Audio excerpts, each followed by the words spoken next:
सभी भक्तों को मेरा सादर प्रणाम। आपका मेरे चैनल आपकी किस्मत भोलेनाथ के हाथ में हार्दिक स्वागत है।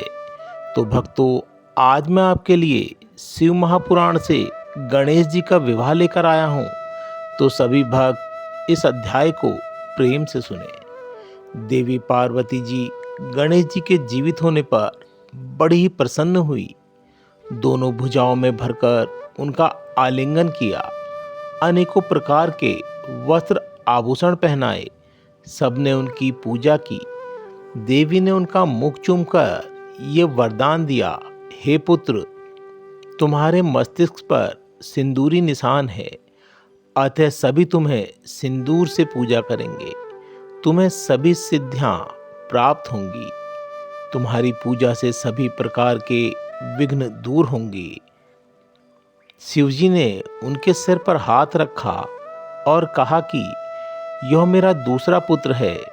गणेश जी ने उठकर शिवजी को प्रणाम किया और सभी देवताओं से प्रणाम करके अपने अपराध की क्षमा मांगी। त्रिदेवी ने सबके पूज्य और गणनाथ होने का वर दिया। सबने कहा कि मनुष्य सर्वप्रथम इसकी पूजा करेंगे, पीछे हमारी। सर्वप्रथम शिवजी ने मांगलिक वस्तुओं से गणेश जी की पूजा की, फिर विष्णु जी ने, ब्रह्मा ने तथा पार्वती देवी ने पूजा की। सभी ने एक स्वर से उन्हें सर्वाक्षर कहा। देवताओं की दुंदुभी बजने लगी और अप्सराएं नृत्य करने लगी। बड़ा उत्सव हुआ। सभी देवता आज्ञा लेकर अपने अपने स्थान को गए। शिव पार्वती गणेश सहित आनंद पूर्वक विराजे। जो मनुष्य इस मंगलदायक कथा को सुनेंगे, उन्हें गणेश जी की कृपा से सर्व मंगल तथा मनोरथ प्राप्त होंगे। ब्रह्मा बोले, हे मुनिवरों, अब गणेश जी माता पिता के पालन करने पर बड़े हुए। वे कुमार के साथ ही खेल कूद करने लगे। एक बार शिव पार्वती एकांत में विचार करने लगे कि अब दोनों का विवाह कर दिया जाए। तब माता पिता की इच्छा जानकर दोनों ने एक साथ ही कहा कि पहले मैं विवाह करूंगा, मैं पहले विवाह करूंगा। इस पर दोनों परस्पर विवाद करने लगे। यह विवाद देखकर शिव पार्वती विचारने लगे कि इनका विवाद कैसे दूर किया जाए। तब उन्होंने एक उपाय सोचा कि तुम दोनों ही एक समान प्रिय हो, अतः तुम में जो प्रथम पृथ्वी की परिक्रमा करके आ जाएगा, उसी का प्रथम विवाह करेंगे। ऐसा सुनकर कार्तिकेय जी तो पृथ्वी की परिक्रमा के लिए झट से चल दिए, परंतु गणेश जी बुद्धिपूर्वक सोचने लगे कि मैं क्या करूं, कहां जाऊं, मुझ में तो एक कोस भी नहीं चला जाता। फिर सोच विचार कर माता पिता से बोले, आप दोनों सिंहासन पर बैठिए, मैं पूजा करूंगा। तब पार्वती और शिवजी गणेश जी की पूजा ग्रहण करने बैठ गए। गणेश जी ने दोनों की पूजा की, परिक्रमा की, फिर स्तुति करके माता पिता से बोले कि अब आप मेरा विवाह कर दें।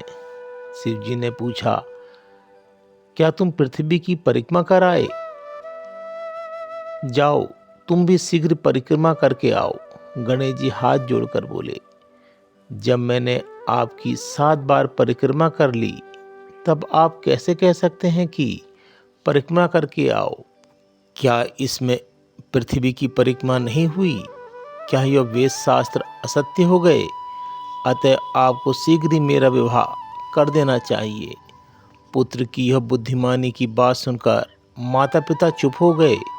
इस पर जगत के माता पिता पार्वती, शंकर जी गणेश जी से बोले, हे पुत्र, तुम्हारा कथन यथार्थ है, तुम्हारी बात हमने मान ली है। इस प्रकार उन्हें आश्वासन देकर शिव पार्वती ने उनके विवाह की इच्छा की। उसके बाद प्रजापति ने अपनी कन्या सिद्धि बुद्धि के साथ विवाह के लिए शिवजी के पास आकर बातचीत की। शिवजी ने उनका प्रस्ताव स्वीकार करके गणेश जी का विवाह निश्चित कर दिया। शिव के विवाह की भांति सभी देवता इस विवाह में आए। विश्वकर्मा ने गणेश जी का विवाह किया। गणेश जी प्रसन्न हुए। बहुत समय बाद गणेश जी ने दोनों स्त्रियों से दो सुंदर पुत्र उत्पन्न किए। सिद्धि से क्षेम और बुद्धि से लाभ नामक पुत्र हुए। उसके बाद कार्तिकेय जी पृथ्वी की परिक्रमा से लौटे। नारद जी ने रास्ते में उन्हें यह सारा हाल सुनाया। तब कुमार के क्रोध की सीमा न रही और माता पिता को प्रणाम करके उनके मना करने पर भी क्रोध पर्वत पर तप करने लगे।